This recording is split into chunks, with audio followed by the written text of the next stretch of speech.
ये कहानी है टोनी स्टार्क नाम के एक बहुत ही होशियार और अमीर आदमी की। टोनी बचपन से ही बहुत जीनियस था। उसने काफी कम उम्र में ही टेक्नोलॉजी की फील्ड में महारत हासिल कर ली थी। टोनी के पिता हावर्ड स्टार्क एक साइंटिस्ट थे और वो यूएस मिलिट्री के लिए हथियार बनाने का काम करते थे। जब टोनी 21 साल का था तब उसके माँ बाप एक एक्सीडेंट में मारे गए, जिसके बाद टोनी और उसके पिता के दोस्त ओबाडाया स्टेन ने मिलकर कंपनी को संभाला। टोनी अपनी कंपनी स्टार्क इंडस्ट्रीज का मालिक था और ओबाडाया स्टेन कंपनी का मैनेजर। टोनी ने अपने देश के लिए बेहतर से बेहतर हथियार बनाए और अपनी कंपनी को बुलंदी पर पहुंचा दिया। मगर टोनी काफी गैर जिम्मेदार इंसान था, जिसकी वजह से ओबाडाया स्टेन उससे बहुत चिढ़ता था। एक बार टोनी अफगानिस्तान जाता है, जहां पर वो मिलिट्री को अपने नए जेरिको मिसाइल का डेमो देता है। वहां से लौटते वक्त उन पर आतंकवादी हमला हो जाता है। टोनी के सामने उसी की कंपनी का एक बॉम्ब आकर गिरता है, जिसके फटने से उस बॉम्ब के टुकड़े टोनी के सीने में घुस जाते हैं। बाद में जब टोनी को होश आता है तो वो खुद को एक अजीब सी गुफा में पाता है और उसकी चेस्ट में एक मशीन लगी हुई होती है। उस गुफा में टोनी के साथ जेनसेन नाम का एक आदमी था, जो कि टोनी को बताता है कि उसने उसके सीने से बॉम्ब के टुकड़े निकालने की कोशिश की, मगर वो सारे टुकड़े नहीं निकाल पाया क्योंकि वो उसके दिल के काफी नजदीक थे।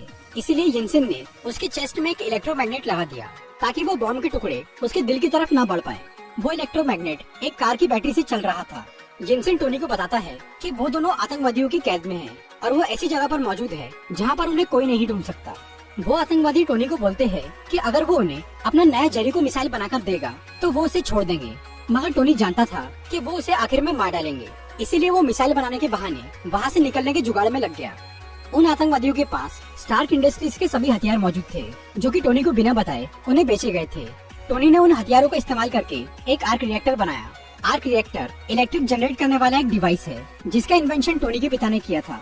उसके पिता ने एक बड़ा आर्क रिएक्टर बनाया था, जिससे उनकी फैक्ट्री को पावर मिलता था, पर टोनी ने उसी डिजाइन को काफी छोटे लेवल पर बनाया ताकि वो उसे अपनी चेस्ट में लगा सके और कार की बैटरी से छुटकारा पा सके। इस आर्क रिएक्टर में इतना पावर था कि वो कई सालों तक उसके चेस्ट के इलेक्ट्रोमैग्नेट को चला सकता था। लेकिन टोनी ने वो रिएक्टर सिर्फ इलेक्ट्रोमैग्नेट को पावर देने के लिए नहीं बनाया था, बल्कि वो तो इसका इस्तेमाल किसी और काम के लिए करना चाहता था। जेनसेन के साथ मिलकर टोनी एक मैकेनिकल आर्मर तैयार करता है, जिसे वो अपने आर्क रिएक्टर से पावर देता है।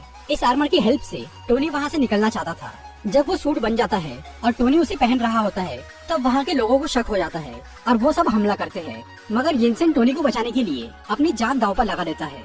टोनी अपने सूट की मदद से कुछ आतंकवादियों को मार देता है और उनके कई सारे हथियार तबाह करके वहाँ से निकल जाता है। फिर वो दूर एक रेगिस्तान में आकर गिरता है और उसका सूट टूटकर बिखर जाता है।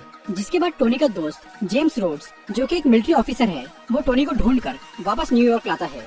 वापस लौट के टोनी सबके सामने ये अनाउंस कर देता है कि अब से स्टार्क इंडस्ट्रीज हथियार बनाना बंद कर देंगी, क्योंकि इन हथियारों का गलत इस्तेमाल किया जा रहा है। टोनी के इस फैसले से ओबाडाया स्टेन और कंपनी के सभी लोग उस पर बहुत गुस्सा हो जाते हैं, लेकिन टोनी अपने फैसले पर अटल रहता है और वो वेपन मैन्युफैक्चरिंग की बजाय रिन्यूएबल एनर्जी सोर्स और आर्क रिएक्टर टेक्नोलॉजी पर ध्यान देना शुरू करता है। टोनी फिलहाल अपने इस छोटे आर्क रिएक्टर को सबसे छुपा के रखता है ताकि उसका गलत इस्तेमाल ना हो सके। फिर वो एक नया ज्यादा पावरफुल आर्क रिएक्टर बनाकर अपनी चेस्ट में लगाता है। इसके बाद टोनी कई महीनों तक अपने घर पे रहकर एक बहुत ज्यादा एडवांस आर्मर तैयार करता है, जिसे वो अपने नए आर्क रिएक्टर से पावर देता है। टोनी ने ये नया आर्मर बनाया था अपने प्रोटेक्शन और बुरे लोगों का सफाया करने के लिए। कुछ टाइम बाद टोनी एक चैरिटी इवेंट में जाता है, जहां उसे एक रिपोर्टर से पता चलता है कि अभी भी उसकी कंपनी के हथियार आतंकवादियों को सप्लाई किए जा रहे हैं, जिनसे वो एक गांव के लोगों पर जुल्म कर रहे हैं। फिर टोनी अपना नया आर्मर पहनकर अफगानिस्तान के उस गांव में जाता है। वहां पर वो कई सारे आतंकवादियों को मारकर उनके हथियार तबाह कर देता है और गांव के लोगों को बचा लेता है। दूसरी तरफ ओबाडाया स्टेन उन लोगों से मिलता है जिन्होंने टोनी को किडनैप करके रखा था।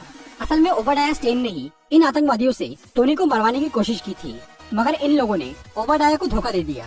इसीलिए अब वो इन सब आतंकवादियों को मार देता है और वो उनसे टोनी का पुराना आर्मर और उसका डिजाइन ले लेता है।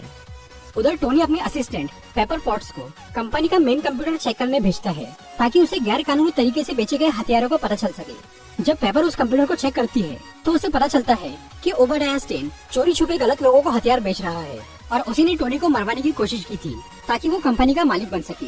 पेपर ये सारे सबूत जमा कर लेती है और वो शील्ड के एजेंट फिल कोल्सन को ये इन्फॉर्मेशन देती है। दूसरी तरफ ओबाडाया स्टेन टोनी के पुराने आर्मर के डिजाइन से अपने लिए एक नया आर्मर बना लेता है, मगर वो सूट को पावर देने के लिए वैसा आर्क रिएक्टर नहीं बना पाता। इसीलिए वो टोनी के घर जाकर उसे कुछ देर के लिए पैरालाइज करता है और उसका आर्क रिएक्टर छीन लेता है और वो उसे अपने सूट पर लगाकर उसे चालू कर देता है। फिर टोनी किसी तरह से अपने पुराने आर्क रिएक्टर तक पहुंचता है और उसे अपनी चेस्ट में लगा लेता है। ये पुराना रिएक्टर इतना अच्छा नहीं था कि वो नए सूट को पावर दे सके, फिर भी टोनी अपना आर्मर पहनकर ओबाडाया को रोकने के लिए जाता है। उधर पेपर पॉट्स शील्ड के एजेंट्स के साथ ओबाडाया स्टेन को गिरफ्तार करने के लिए जाती है, पर वो अपना सूट पहनकर सब पर हमला कर देता है। तभी टोनी वहाँ पर पहुँचता है। वो ओबाडाया को रोकने की कोशिश करता है, लेकिन उसके सूट में पुराना आर्क रिएक्टर लगा होने की वजह से वो ओबाडाया के आगे कमजोर पड़ जाता है। इसीलिए टोनी उसे अपनी कंपनी की छत पर लेकर जाता है, जहाँ पर वो बड़ा आर्क रिएक्टर लगा हुआ था, और वो पेपर की हेल्प से उस बड़े आर्क रिएक्टर को ओवरलोड कर देता है, जिसकी वजह से ओबाडाया स्टेन मारा जाता है। अगले दिन स्टार्क इंडस्ट्रीज में एक प्रेस कॉन्फ्रेंस होती है उस हादसे के बारे में जानने के लिए। शील्ड के लोग टोनी को मीडिया के सामने झूठ बोलने के लिए कहते हैं, पर वो सबके सामने ये कबूल कर लेता है कि वो खुद आयरन मैन है। मूवी के खत्म होने के बाद जो पोस्ट क्रेडिट सीन आता है, उसमें शील्ड के director Nick Fury Tony Stark के पास आते हैं। वो टोनी को बोलते हैं कि वो दुनिया में इकलौता सुपर हीरो नहीं है, बल्कि उसके जैसे और भी लोग हैं। निक फ्यूरी टोनी से एवेंजर्स इनिशिएटिव यानी सुपर हीरो की एक टीम बनाने की बात करते हैं। तो दोस्तों, ये थी आयरन मैन मूवी की पूरी स्टोरी।